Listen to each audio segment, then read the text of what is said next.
Pemerintah hari ini melantik Karen Agustiawan menggantikan Ari Sumarno sebagai Direktur Utama PT Pertamina Persero yang baru. Selain Karen, pemerintah juga menetapkan 3 komisaris baru Pertamina. Sebelum ditetapkan sebagai Dirut Pertamina, Karen bertugas sebagai Direktur Hulu Pertamina. Pengalamannya sebagai direktur yang membawahi sektor hulu dianggap penting untuk mendongkrak bisnis Pertamina yang mengandalkan sebagian besar pendapatannya dari usaha hulu migas. Seusai dilantik, Karen menyampaikan 6 langkah prioritas yang akan dilakukannya. Di antaranya menjaga keamanan pasokan BBM dan LPG, terus memonitor sektor hulu, serta meningkatkan transformasi di tubuh Pertamina. Selain menjabat sebagai dirut, Karen akan merangkap tugas sebagai direktur hulu, jabatan yang disandangnya pada saat Pertamina dipimpin oleh Ari Sumarno. Prioritas utama dari saya adalah security of supply. Nomor 2 adalah sektor hulu, karena sektor hulu adalah yang memberikan laba terbesar untuk Pertamina. Sebelumnya, Menteri Negara BUMN Sofyan Djalil menyatakan pemerintah memilih direksi Pertamina dari kalangan profesional agar kinerja Pertamina semakin meningkat. Sebagai wakil direktur utama, pemerintah menunjuk Omar S. Anwar yang merupakan mantan Presiden Direktur PT Rio Tinto. Sementara 3 komisaris baru Pertamina masing-masing adalah Homayun Bosa, Gita Wirjawan, dan Sony Sumarsono. Tim Liputan, Metro TV.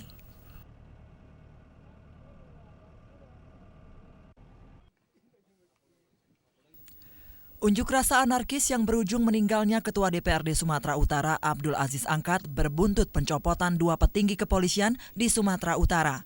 Kapolda Sumatera Utara Irjen Nanan Sukarna dan Kapoltabes Medan Kombes Polisi Aton Suartono dicopot dari jabatan masing-masing.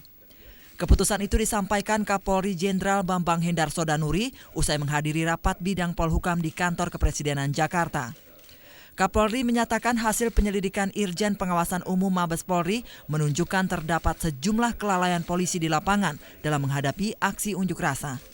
Melakukan ini karena kepentingan organisasi dan tentunya yang kita lihat dari profesionalisme dan secara transparan dan akuntabel kita jelaskan kepada masyarakat bahwa dalam rangka pembinaan perlu ada tindakan terhadap pejabat yang ada di daerah.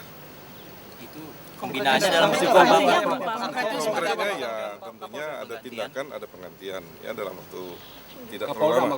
Kapolda atau Kapoltabes? Ya dari Kapolda dan Kapoltabes. Sementara itu di Medan, Sumatera Utara, Irjen Polisi Nanan Sukarna tidak bersedia memberikan komentar saat sejumlah wartawan berusaha meminta keterangan seputar pencopotan dirinya dari jabatan Kapolda Sumatera Utara oleh Kapolri.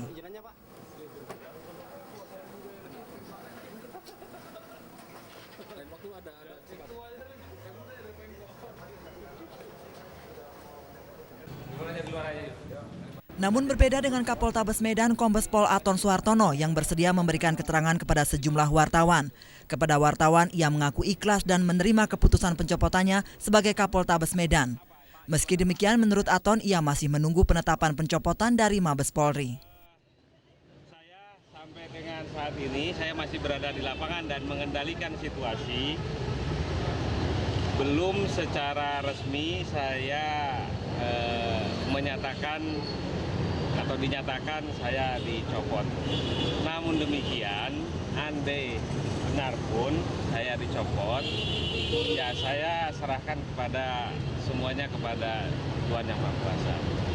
Ya, saya lillahi ta'ala tentunya saya akan terima dengan senang hati. Dan ini memang benar, tanggung jawab adalah tanggung jawab saya.